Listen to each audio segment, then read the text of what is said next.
បាទជម្រាបសួរយើសួរបាទថ្ងៃនេះមកលក់ inverter មួយមិនមែនទេមិនលក់អីមិនលក់អីជួសជុលបាទជួសជុល inverter ហ្នឹងហើយមានបងប្អូនយើងនៅខាងរតនគិរីណាហ្នឹងហើយគាត់ផ្ញើមកឲ្យខ្ញុំជួយឆែកមើលផងគាត់ទិញមកប្រើនេះខនាតអឺខនាត10 kVA ហ្នឹងហើយ10 kVA មិនមែន10គីឡូទេណាភាគច្រើនបងប្អូនយើងច្រឡំថា10 kVA ហ្នឹងវា10គីឡូមិនមែនទេវាស្មើនឹង7គីឡូវ៉ាត់អូខេប្រព័ន្ធ48ហ្នឹងហើយមានកុងតឺឡឺឆាយអីនៅក្នុងហ្នឹងតែម្ដង MPPT ហ្នឹងហើយ150 V 80 ampere ហ្នឹងហើយមានបញ្ហាទាំងថាវាមានទុសេមានឆេះហើយឆ្លងចរន្តមានទុសេឆេះហើយដាក់ខ្សែគួយចូលទៅគ្រាន់តែបើក discounter លោតភងហើយខ្ញុំក៏បានដោះមើលវាទ្រុសដែរគ្រាន់តែដោះសបកវាបើកមើលណាបាទអង្គម៉ូទ័រប្រភេទនេះវាប្រភេទអង្គម៉ូទ័រប្រើដុំភ្លើងបាទគ្រឿងក្នុងវាហ្នឹងហើយអង្គម៉ូទ័រប្រើដុំភ្លើងបាទខាងនេះប្រភេទ board MPPT board charge ណាបាទ board charge 80 ampere 150 V ហើយប្រើដុំភ្លើងអូខេហើយខាងនេះបាទខាងនេះ board inverter តែម្ដងណា board inverter តែវាប្រើ file តូចពេកហ្នឹងហើយប្រើ file តូចឃើញទេដាក់ច្អល់ដៃទៅវាទៅជាងច្អល់ដៃបាទហើយតែអញ្ចឹង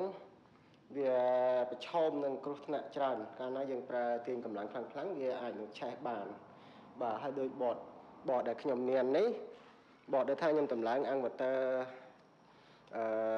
ដាក់ទូដែលយកទៅប្រើຂະຫນາດ10គីឡូ6គីឡូ20គីឡូហ្នឹងគឺហ្វែតវាធំបាទហ្វែតធំណាបាទហ្វែតធំហ្នឹងហើយហ្វែតធំលេខធំទៀតហ្វែតធំលេខធំហើយមានបើថាຂະຫນາດ20គីឡូខ្ញុំផ្លាស់ហ្វែតទៀតឲ្យលេខឲ្យធំយ៉ាងហ្នឹងទៀតអញ្ចឹងបងប្អូន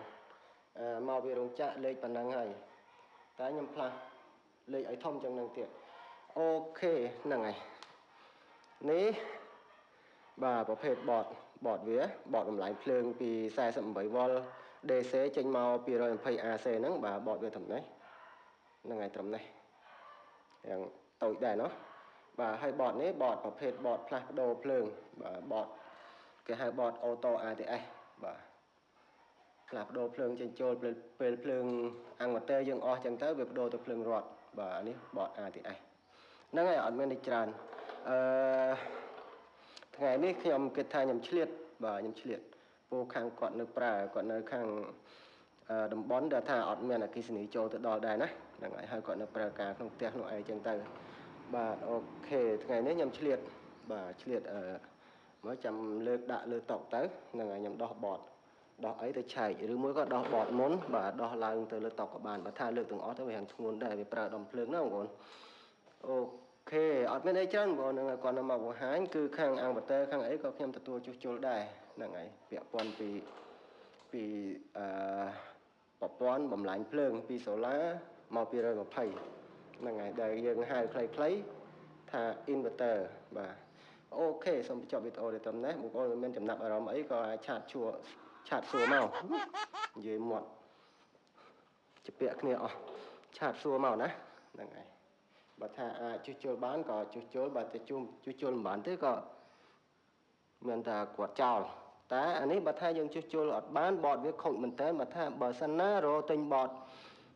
ដូចដើមតែបតថ្មីអត់មានខ្ញុំផ្លាស់ខ្ញុំកែបាទខ្ញុំកែដាក់បតពួកនេះទៅបានណាបាទឥឡូវបតខ្ញុំមានមកច្រើនដែរហ្នឹងហើយຂະຫນាត6គីឡូប្រើបតຂະຫນាតនេះបាទហ្នឹងហើយមានមកច្រើនដែរហ្នឹងហើយ